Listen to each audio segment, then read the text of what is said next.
Who says there's no such thing as a free lunch? Well, not so free for Peterson. Hey, guys. You are aware of the new corporate lunch policy, right? Lunch sessions greater than 3 hours are only allowed by the sales force, senior management, and corporate attorneys. Here's a copy of the document and the appropriate attachments.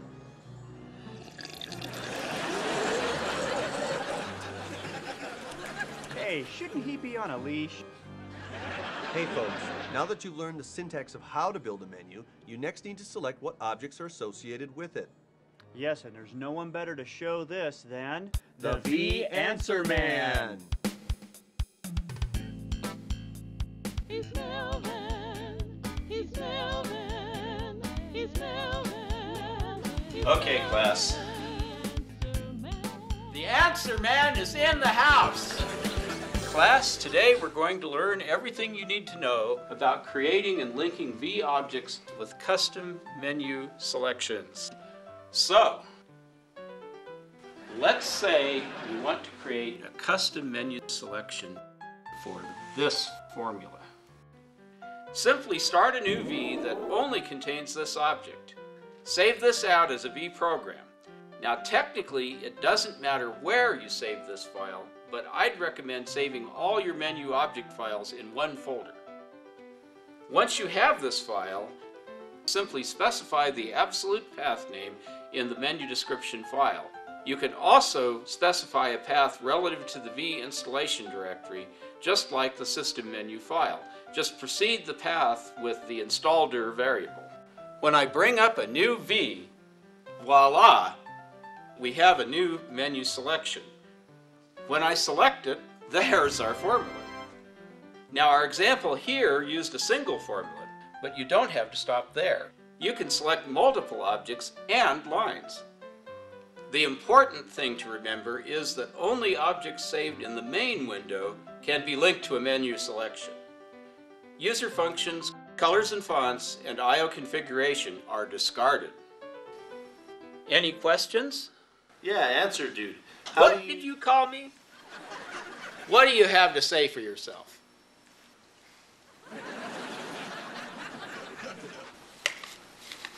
All right, next question. Answer man.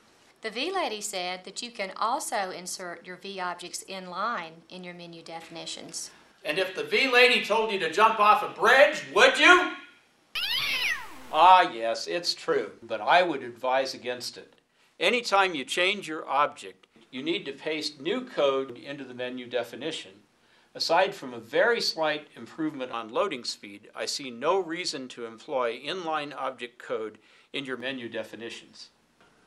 Okay, let's talk about objects for a moment. While it's possible to link hundreds of objects to a menu pick, that's hardly a good practice. And you should know that. Okay, if you have more than a handful of objects with related functionality, just combine them into a single object, a user object.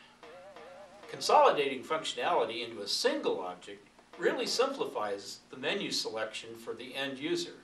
Check out this simple program. Here's a program that generates a waveform, filters it, and then displays the source waveform and filtered waveform. Let's run it and see the results. Pretty standard stuff. I'll select these 4 objects, which perform the core filtering. 2 of them are MATLAB function calls, and the other 2 objects ensure that the resultant data includes the correct time domain information. Anyway, to create a user object from these, we go to VEE's Edit menu and select Create User Object. We need to choose a name, and user object probably isn't very descriptive. So how about Butterworth waveform? By the way, spaces and special characters are allowed in user object names. Wow, that's way more readable. Okay, time for the answer man to get on his soapbox. Even if you're using your own menu objects, use meaningful terminal names, even for a simple formula. I can't tell you how many programs I've had the regrettable displeasure to view which use A, B, C, X, and Y for terminal names. How can these developers live with themselves? Okay, I needed to get that off my chest. Back to our code. I'll rename the Butterworth waveform input terminal to waveform in, and the output terminal to waveform filtered, and then minimize this user object window. Now, when the consumer of a menu pick loads this object, they can hover near the terminals and view meaningful names. Mucho better. Thank you. Thank you very much. Here's another tip to make an object even friendlier for the menu consumer. Icons. Many VEE built-in objects use a graphical image or icon to convey a visual clue of the object's functionality. So let's add an icon to our Butterworth user object. So bring up the Properties Editor and check out the Icon Picture property under the Icon Appearance section. The ... button indicates we can select an image file. Before the show, the VEE-Witch generated a bitmap image for this Butterworth waveform. Here it is, and nice image. Anyway, select the image, and well, you get the idea. And the next thing... Attention!